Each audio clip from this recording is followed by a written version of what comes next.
अभी थोड़ा कार्यक्रम शेष रह गया है, तो शर्मा जी अपना स्थान को दे दो प्रोफेसर का। आप थोड़ा आगे किस काम, कोई बात नहीं, वो वहां पर बैठ जाएंगे, आप दूसरे उसको बैठ।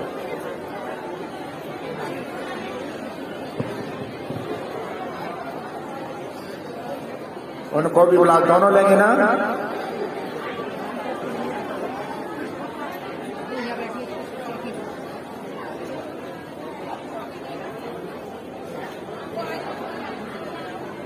थोड़े इधर हो जाए,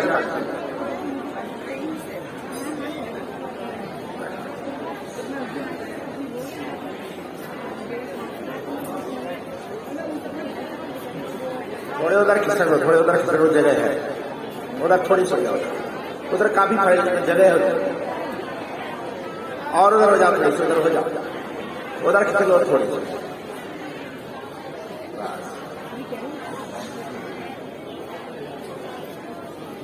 अब कोई आसपास बात मत करो, जिन्हें आहुति देनी है या गोला लाई है वो गायत्री मंत्र बोल करके दे लो।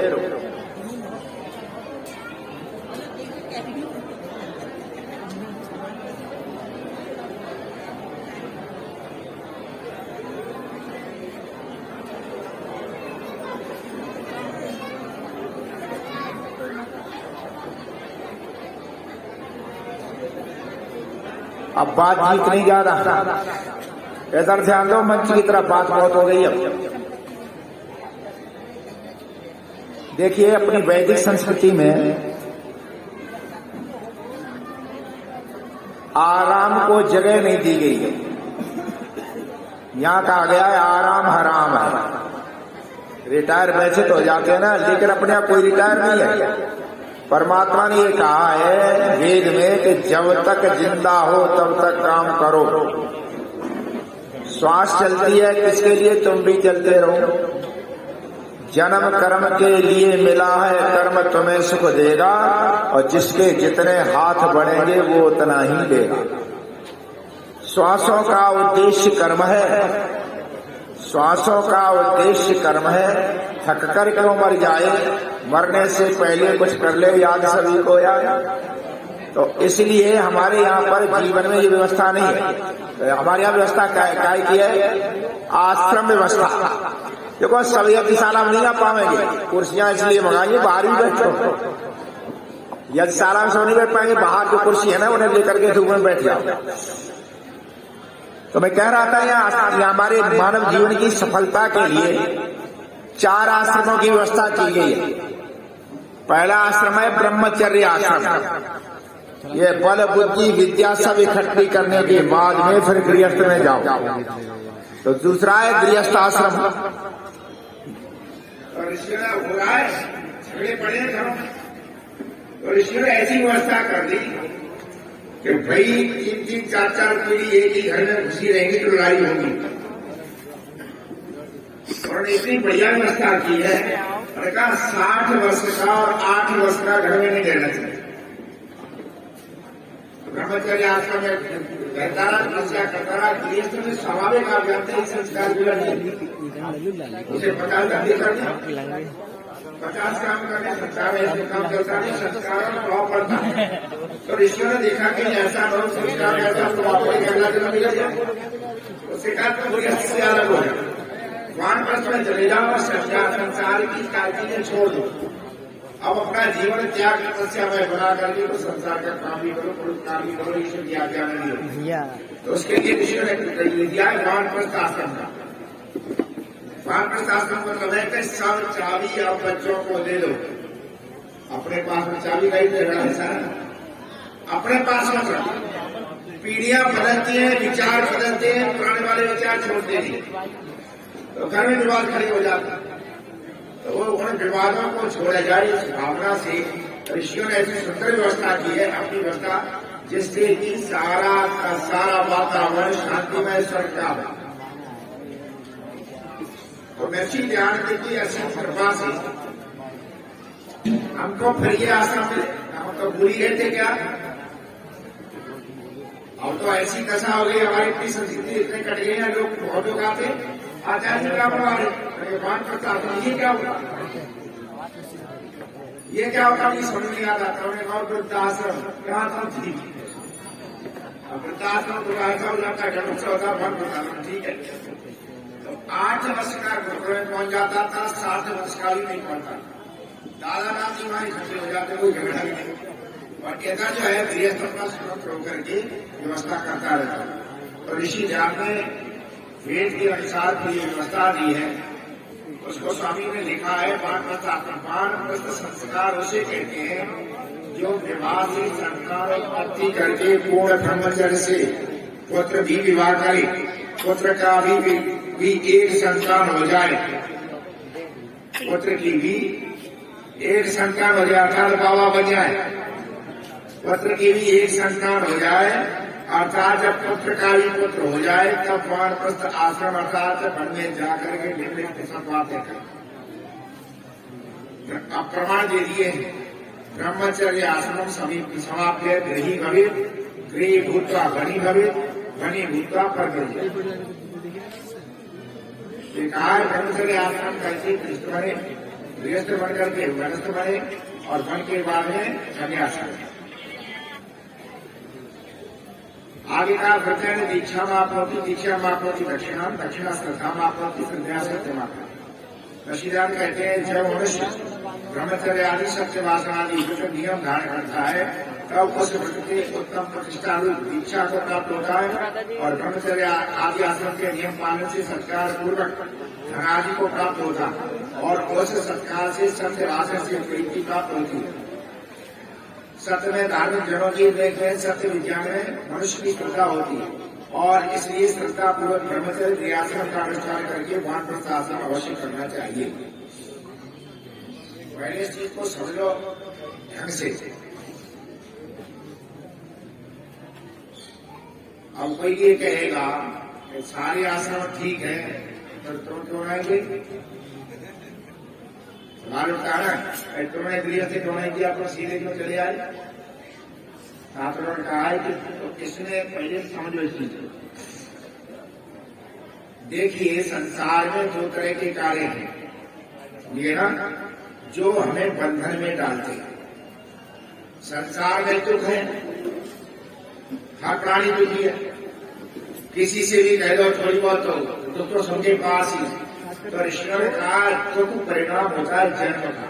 इसका होता है जन्म लोगे तो दुख आएंगे,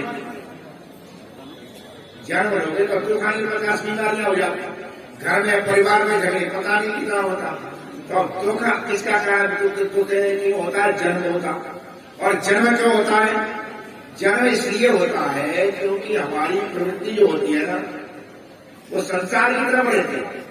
संसार को चाहते, संसार को चाहोगे तो परमात्मा देगा, जन्म हो जाता।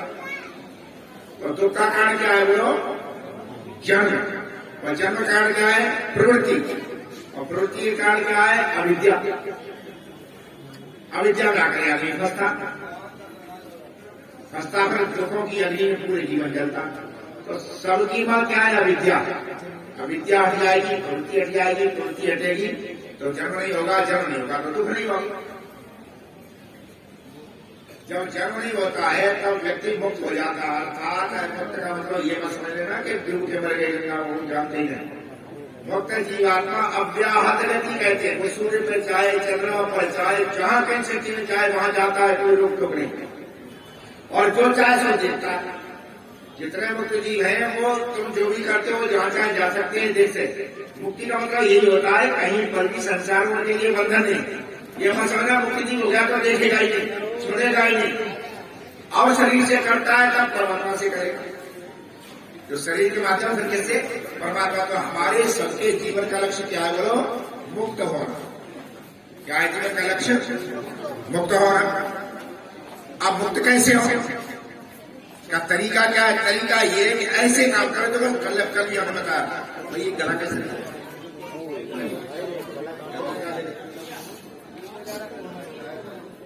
गला कहते हैं।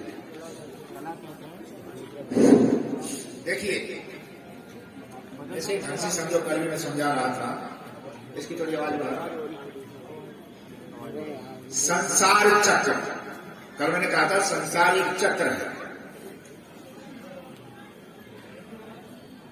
संसार एक चक्र है, जिसे कहते हैं संसार एक भंवर है, और भंवर में व्यक्ति फंस जाता। हमें बालकपन की एक घटना याद है। एक बालक बह गया और भंवर जो चलती है, भंवर में फंस गया। अब वो इधर उधर जाए, फिर नीचे आ जाए, फिर ऊपर आ जाए, फिर घूमे, फिर भंवर नीचे ले जाए। तो जल्दी से मेरे रस्सी फेंकी, रस्सी उसके हाथ में आगे खींच आया। तब मैंने कहा क्या हाल था, कि खूब सोचते थे निकल बाहर आ जाए, खूब सोचते थे इससे बाहर आ जाए, और कहते थे थोड़ी सांस आती फिर अंदर चले जाते, मर जाता। रस्सी फेंक दी, उसके हाथ में आगे खींच करके बाहर आ गया, जान बच गई। ये आपको बनाया जाता है या सत्संग में, रस्सी फेंक रहे, पकड़ो तो पकड़ लो, भवन तो फंस नहीं हो, है ना। ये रस्सी फेंकनी है, पकड़ लो ना, भंवर छोड़ेगी नहीं, तो चक्र में फंस जाता है। जब चक्र में पड़ जा फंस जाता, संसार ये भंवर में फंस जाता है। खूब आदमी जाता है, ये गलत है। कौन नहीं आदमी जाता, किसी से पूछो। शराबी ये कभी नहीं चाहता हमारा बेटा शराबी हो जाए, ज्वारी कभी नहीं चाहता बेटा ज्वारी हो जाए। मतलब स्वयं फंसा हुआ आदमी निकल नहीं पा रहा। चक्र ऐसा आता है, चक्र में जाके फिर फंस जाता, उसमें जाके फिर फंस जाता, तो वृत्तियां घुमाकर उसे फांस देती, और फांस देती संस्कार बनते, फिर गड़बड़ हो जाता। तो ये चक्र इसमें क्या है, हमने पहले क्या किया, पहले हमने संसार को चाहा, और चाहने के अनुसार फिर क्या हो जाता है, वस्तु प्राप्त हुई। वस्तु प्राप्त हुई, मान लो हमने रसगुल्ला खाया या रसमलाई खाई, उसका स्वाद लगा, तो अब वो रसमलाई तो खत्म हो गई, वो स्वाद रह गया। क्या रह गया, स्वाद। अब वो फिर परेशान करेगा, रसमलाई खा, है ना। ये क्या है कि हमने रसमलाई खाई तो उससे सुख हुआ, और सुख से वासना बनी, समझिए ना। चित्त में वासना को जानते क्या होता, वासन तो जानो, वासना कैसे कहते, बर्तन कहते ना।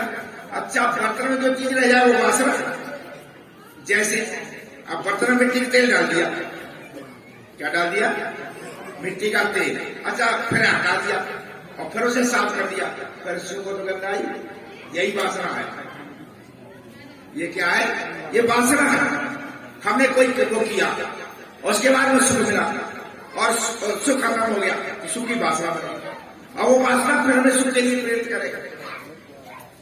तो वासना, ठीक है ना, और उसका उससे सुख मिला, सुख के फिर वासना बन गई, वासना से फिर हुआ। तो एक चक्र तो ये हो गया। दूसरा क्या है, किसी ने हमें गाली दी, गाली दी तो हमारे मन में दुख हुआ, और दुख की वासना बनी, उसका संस्कार बन गया।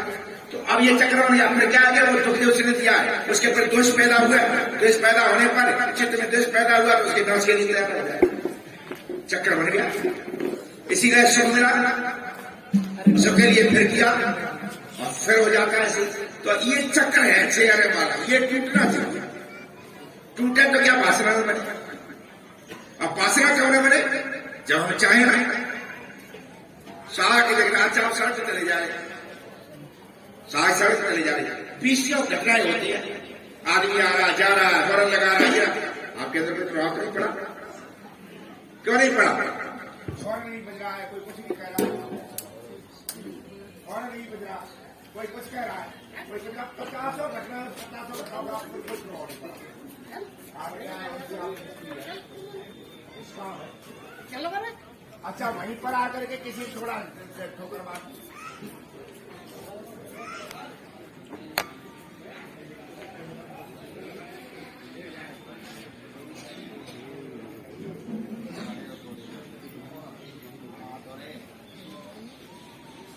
ये हमारे साथ बहुत सारे जुड़े हुए हैं, भोपाल खंडेलवाल। आपकी जितनी भोजन की व्यवस्था है, आपको हलवा आदि मिलेगा, ये मिलेगा,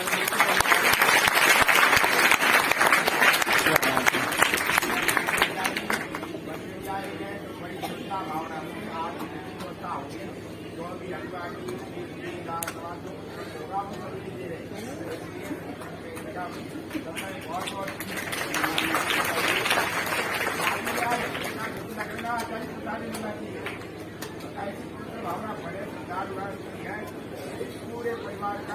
आश्रम की तरफ से और सब उसकी तरफ से बहुत बहुत शुभकामनाएं और धन्यवाद। शर्मा जी कह रहे के गोपाल खंडेलवाल जी हमसे 20 साल से जुड़े और आश्रम के हर एक उसमें सम्मिलित रहते। अब की बार उनकी पवित्र भावना ऐसी रही। असल बात ये भी थी परमात्मा ने क्योंकि अब की बार सहयोग देने के लिए आता है, कह जाता है गुरुकुल पांडे से भंडारा कहाँ लिखूंगा तो कहा था मैं कहाँ जाऊँ तो खंडेलवाल साहब आ गए और कहा चाहिए भंडारा सारा मेरी तरफ से होगा, कोई भंडारा पूरे परिवार का बहुत बहुत धन्यवाद करता हूँ। उन्होंने आकर अपना सहयोग दिया। तो मैं ये कह रहा था आपसे, तो अब ये चक्र टूटना है। तो जब कोई घटनाएं हजारों होती है, हमारे ऊपर असर नहीं करता। असर क्या करता? अच्छा चले गए और चले जाने वाले कोई आगे आ गया, कहीं आगे आ गया पति गाली दे दी। अच्छा ये गाली घर तक बोलोगे नहीं बोलोगे ना, वो असर करेगी। क्यों? उसके प्रति हमारी आसक्ति हो। तो जहां आसक्ति होती है वहां संस्कार बनते हैं, संस्कार बनेंगे तो फिर जन्म होगा और जन्म होगा तो फिर जन्म हो जाएगा। तो फिर हम इसी चक्र में फंसे रहते। ये चक्र हमें तो तोड़ना, जब चक्र तोड़ना तो टूटे कैसे? चक्र तो टूटा, अब संसार सदा रहेगा नहीं, हमें छोड़ना। कोई दुनिया में आकर के नहीं रहा, देर सवेर सबको जाना। इसी जन्म में रह करके इस चक्र को तोड़ दिया तो सफलता ठीक है। सफलता नहीं, संस्कार कोई काम नहीं देता संस्कार बनने के लिए। अच्छा यहाँ से व्यक्ति गया, क्या लेकर के जाता? केवल संस्कार। विद्यालय में बच्चा पढ़ता, अब विद्यालय में बच्चा जाएगा तो कैसे विद्यालय में पढ़ा ये नहीं देखा जाता, कैसे अध्यापन पढ़ा ये नहीं देखा। भाई बहुत अच्छे विद्यालय में पढ़ा, क्या फीस दी ये नहीं देखा जाए, कौन सा अध्यापक, क्या रिजल्ट देखा जाएगा। चाहे झोपड़ी में पढ़े, चाहे एक सामान्य अध्यापक रिजल्ट बढ़िया है तो आगे और पढ़े बहुत बढ़िया बढ़िया रिजल्ट बहुत गड़बड़, तो फिर वो रिजल्ट ही देखा जाएगा, वो नहीं देखा जाता। तो ऐसी स्थिति में ध्यान रखना, हमें संस्कारों को कैसा बनाना, बोलो निष्काम। कैसा बनाना है? निष्काम। अब जन्म जन्मांतर के हमारे संस्कार है, अब निष्काम बने कैसे? तो दो तरह के होते हैं। एक तो पूर्व जन्म के उत्तम संस्कारों से पैदा हुआ व्यक्ति निष्काम कर्म करने में समर्थ होता। जो निष्काम कर्म कर लेता है, ज्ञानवान होता है। मूल उद्देश्य क्या है हमारा? मूल उद्देश्य है इस कड़ी को तोड़ना। यदि निष्काम कर्म करने में समर्थ है तो उसके लिए गृहस्थ में जाने की कोई जरूरत नहीं, वो सीधा सीधा पहुंच जाए। ये कहा है कि सीधा ब्रह्मचर्य आश्रम सीधा संन्यास ले ले, लेकिन इसका सामर्थ्य नहीं है तो गृहस्थ बहुत जरूरी। तो गृहस्थ में क्या होता है? गृहस्थ में देखो इसमें ही विकास करना है, निष्कामता का। आप लोग समय ये सोचो, गृहस्थ का मतलब केवल बच्चे पालना नहीं है, इसमें निष्कामता का करना। निष्कामता में क्या होता है? सेवा करो चाहो कुछ नहीं, सेवा करो चाहो कुछ नहीं। और इसका विकास कहां से होता है? इसका विकास होता है जब बच्चा गोद में आता है। बच्चा गोद में आता है ना, जब बच्चा गोद में आता है निष्कामता का यही काम शुरू होता है। यदि माताएं या पुरुष सब विकास करना शुरू कर दें, बच्चे की माँ टट्टी डालती है, पेशाब डालती है, कभी दुखी नहीं होती है, उसको उसकी सेवा करने में आनंद आता है। लेकिन वो समय बच्चे से कुछ नहीं चाहती, कुछ चाहती है बिल्कुल नहीं। ये निष्कामता है। आगे चल के भली चाहने लग जाए, लेकिन उस समय मां नहीं चाहता। ये क्या है? गृहस्थ में निष्कामता का बीज डालना। अच्छा, आपने इसका विकास किया, बच्चे को पढ़ाया लिखाया, वो निष्कामता रही, हमें बच्चों से कुछ नहीं। बाद में बच्चा आपकी बात नहीं मानेगा, आपको दुख नहीं होगा। आपने इसके लिए पढ़ाई कही नहीं, आपने तो उसके उद्धार के लिए किया था। आपकी बात नहीं मानता, कुछ नहीं मानता, माँ बाप बहुत दुखी नहीं। लेकिन जो माँ बाप निष्काम नहीं बनते हैं, कामना रखते हैं, वो फिर रोते हैं। जो किन के लिए? उन्हीं के लिए तो है। समझदार माँ बाप कभी नहीं रोते, वो समझते हैं कि हमने तो इनके अपने लिए पढ़ाया नहीं। मैंने ऐसे ऐसे लोग देखे हैं जो बच्चे अलग हो गए, उन्हें कतई कष्ट नहीं हुआ, विवेकी है। जब उनका बच्चा तो लगेगा, अरे सदा कौन रहता है? सदा कौन रहता? बच्चे ने अलग होकर के हमें मौका दिया कि आप विरक्त होकर के काम करो, वो वहां ले रहा। जो विवेकी है वो क्या है? बच्चों ने मौका दे दिया है कि पिताजी आप हमसे अलग रहो, विरक्त रहो, काम करो। ये तो हम उनके लिए धन्यवाद है। और जो सकाम करता रहा वो रोता है, वो फिर रोता, उसे पूछो कैसे रो रहे हो? कछु मत पूछो, बहुत समझी थी बालक को ब्याह होगो, बहू आएगी, रोटी बनावेगी, अब तो आते ही न्यारी होगी, अब दुखी देगा, आते ही न्यारी हो गई। अच्छा, बच्चों के संस्कार अपने होते ही है। आजकल तो संस्कार बिल्कुल डूब गए, आज संस्कार बिल्कुल डूब गए हैं। गृहस्थ में जाने क्या कोई प्रशिक्षण नहीं है। नई नई लड़कियां आती हैं, उनका दायित्व उन्हें पता ही नहीं, उन्हें निरा स्वार्थ सिखाया जाता है। घर आ जाती है, फिर वो सोचती है, पति से कहते हैं कि जब हमने अपने माँ बाप छोड़ दिए तो तू क्यों नहीं छोड़े हो? तू कैसे संग रह रहे हो? जब हम छोड़ के आए अपने माँ बाप, तू भी छोड़ दे। लड़ झगड़ के छुड़वा देते। और फिर अम्मा से पूछो, अम्मा कैसे रो रही है? अरे जा छोरा को बीए कराओ, एमए करायो, हमने देखो इतनी मेहनत करी और कारी मूड वाली आई तो इतने बहका लेगी। ये कष्ट अपने आप पैदा हुआ नहीं, निष्काम माँ बाप को कष्ट नहीं होता है, करते ही नहीं, उनकी आकांक्षा ही नहीं होता। ये कहे भाई अपना सवाल हम तपस्या करें, तो निष्काम में ये होता है। तो गृहस्थ होता है इस निष्काम भावना के विकास के लिए, जिससे कि हमारे जो गृहस्थ ऐसा नहीं सोचते हैं वो समझ लो बुढ़ापे तक जूते खाते हैं और हट नहीं पाते, और जो वैसे नहीं होते हट जाते। तो ऐसे गृहस्थ के विकास के लिए गृहस्थ में जाना है कि भाई संस्कार पुराने हैं। हमारे जो भी संस्कार हैं, ये ध्यान रखना, जो भी संस्कार हैं कैसे वासना के, वो गृहस्थ में पूरे हो। गृहस्थ इसलिए जरूरी है, सब चीज जरूरी है, ये ध्यान रखना। लेकिन वानप्रस्थ संन्यास आदि में जाकर के गृहस्थ काम करना गड़बड़। हमारे यहाँ पर एक बार वो हुआ, कुछ बच्चे बहुत साल पहले बच्चे किराए पर रह रहे। अब उन्होंने क्या काम किया, पीएमबी में पढ़ते तो जगह खाली थी, उन्होंने नाच गाना किया, मैं यहाँ था नहीं। नववर्ष पर लौट करके आया तो हमने आदेश दिए कि बाहर करो ना। यहाँ आश्रम में कैसे नाच गाना किया, बच्चों ने शिकायत की कि किराए पे कर रहे थे। अब वो बच्चे डर गए, पहले माफी मांगी। माफी मांगने के बाद बोले कि गुरु जी दुनिया नाच रही थी, हम नाच रहे तो क्या है? मैंने कहा तुम नाचे तो पर गलत जगह पे नाचे।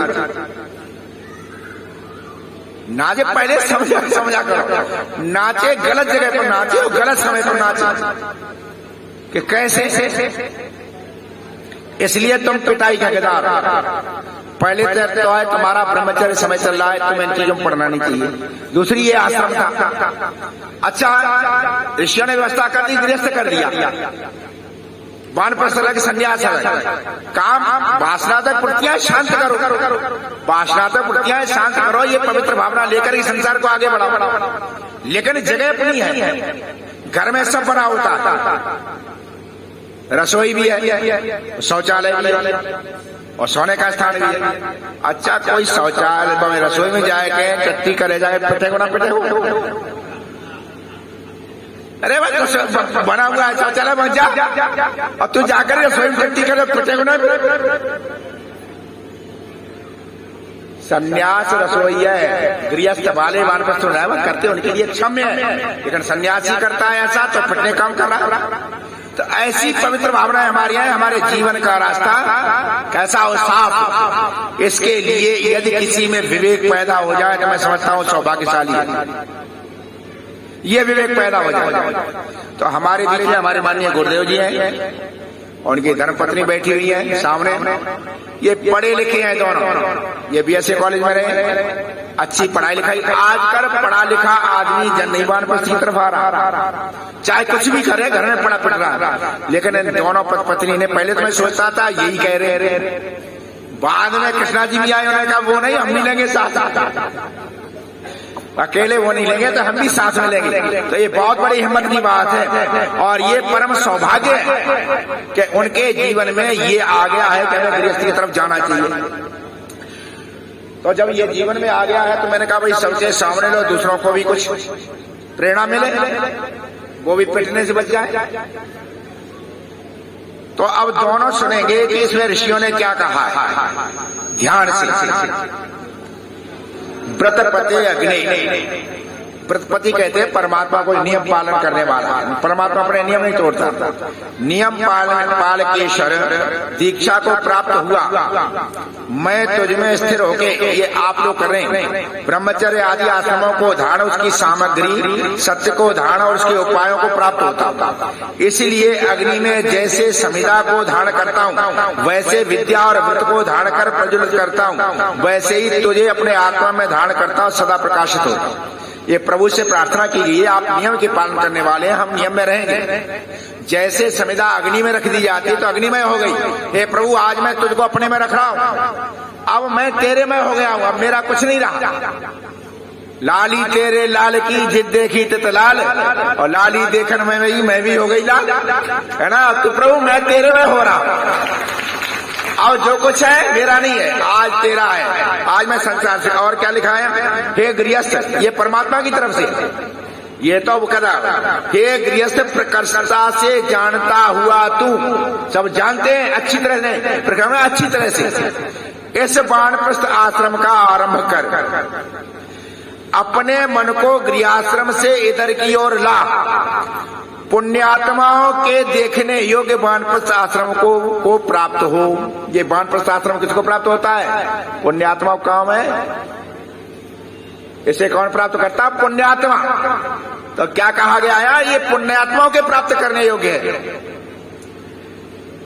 बहुत प्रकार के बड़े बड़े अज्ञान दुख आदि संसार के मोह को तर के, अर्थात पृथक, उनसे पृथक होकर अपने आत्मा को अजर अमर जान, तीसरे दुख रहित वानप्रस्थ आश्रम को रीति पूर्वक आरूढ़ हो। ये परमात्मा ने आदेश दिया। हे विद्वान मनुष्यों, जैसे सुख को प्राप्त होने वाले विद्वान लोग प्रथम ब्रह्मचर्य आदि आश्रमों की दीक्षा उपदेश लेके प्राणायाम विद्याध्ययन जितेंद्रिय आदि शुभ गुणों को प्राप्त होकर के अनुष्ठान करते हैं, वैसे कल्याणकारक वानप्रस्थ आश्रम की इच्छा करो। जैसे राजकुमार ब्रह्मचर्य आश्रम को तदनंतर पराक्रम और बल प्राप्त करके प्रसिद्ध प्राप्त हुए राज्य की इच्छा करते हैं, न्यायकारी धार्मिक विद्वान राजा को विद्वान लोग नमन करते हैं, वैसे सब लोग वानप्रस्थ को धारण करते हुए आपको समीप प्राप्त होकर के नम्र होवे। आप लोगों के लिए भी कह दिया है। उन्होंने कहा जैसे राजा आता, बड़ा आदमी आता है और उसका सम्मान किया जाता है, आप इस परंपरा का सम्मान करें। यदि वानप्रस्थ लेकर के कोई आए तो उसका वैसा ही सम्मान किया जाए जैसे बड़े राजा आदि का होता। इससे क्या लोगों को प्रेरणा होगी, लोग आगे बढ़ेंगे। यदि आप ये सम्मान नहीं देंगे कौन बढ़ेगा आगे। तो ये बहुत बड़ी बात है कि लोगों को सम्मान देना। यदि किसी ने वानप्रस्थ ले लिया उसको सम्मान दो काम हो जाते हैं शर्मा जी सम्मान देने से। जैसे हमारे माला डाली तो हमारा दायित्व बढ़ जाता है। आप सम्मान देंगे, एक तो वानप्रस्थी का सम्मान नहीं देंगे तो फिर वो दोबारा जाके फिर घर में जाके पेंट पहन लेगा। यार बेकार काम है, या कोई वो फिर पेंट पहन लेगा जाकर, फिर जाकर वही कर लेगा। सम्मान मिलेगा तो लगता है ये बात बढ़िया है। तो सम्मान करना ही पुण्य का काम है। सम्मान हमेशा ही किया करो जो वानप्रस्थी सन्यासी बन जाते हैं। और संबंधियों के लिए कह दिया गया, संबंधी जन हम वानप्रस्थ आश्रमस्थों की प्रज्ञा को नष्ट मत करो। लड़का बच्चों से कह दो भैया हम अलग हुए, चाबी तुम्हें दे दी है, अब ये मत कहो आकर के कि अब नाती को ब्याह चलो घर पे, है ना। नाती को ब्याह अब चलो, बहुत ही वानप्रस्थी चले जाते हैं। कहाँ आया, अब थोड़ा तो ब्याह और कर ले नाती हो, तू नाती का वानप्रस्थ काय ले लियो। तो ये कहा घर वाले हमारी प्रज्ञा को नष्ट मत करें, हमारी दीक्षा मत, हमारा जो प्राणायाम आदि उत्तम तप है उसको भी मत नाश करें। हमारी दीक्षा और जीवन के लिए सब प्रजा कल्याणकारी होवे। जैसे हमारी माता मई कहते दादी को प्रतामयी परदादी आदि कल्याण करने हारी है, वैसे सब लोग प्रसन्न होकर के मुझको वानप्रस्थ आश्रम की अनुमति देने वाले होवे।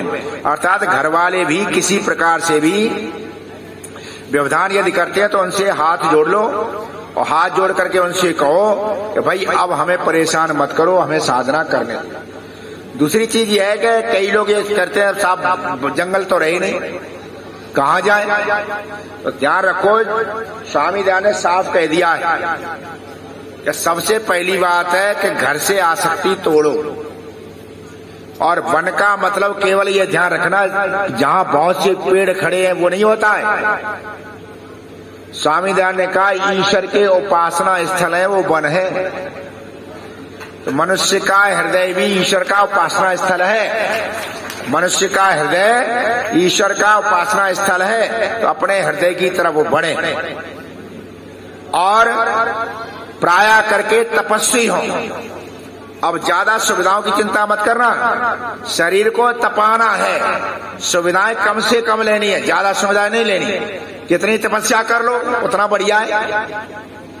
हम यहाँ रहते हैं, बहुत सी जब भयंकर गर्मी पड़ती है तो वो लोग कहते हैं आचा जी कैसे रहते हो, एसी लगवा दें? हम कहना एसी मत लगवाओ, गड़बड़ हो जाएगा। कभी कभी हमारे ब्रह्मचारी इन पर नहीं रह जाता, धीरे से कूलर फिट कर आए। अब कूलर फिट कर आया, उन्हें कहीं गुरु जी कहीं नाराज ना हो जाए, जब कूलर हटाया है। अब एक ने कहा भाई कूलर यहाँ फिटता, भाई कूलर यहाँ था ही नहीं। अगे यहाँ कूलर हमने देखा, कल मैं बाहर गया, मैं कूलर हमने लगाया ही नहीं था, देखा कैसे?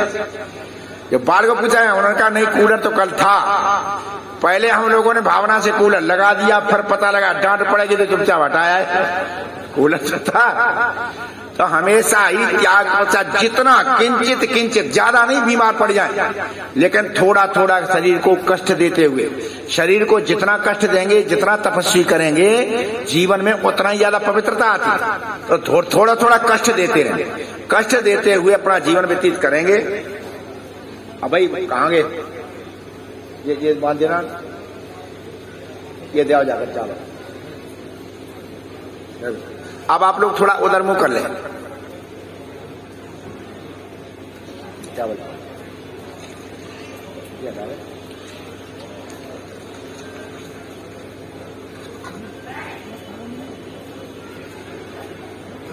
ये चावल आपके हाथ, पहले आप घी से आहुतियां देने के, ठीक है ना?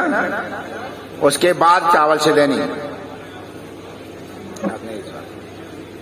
वो मत नहीं स्वाद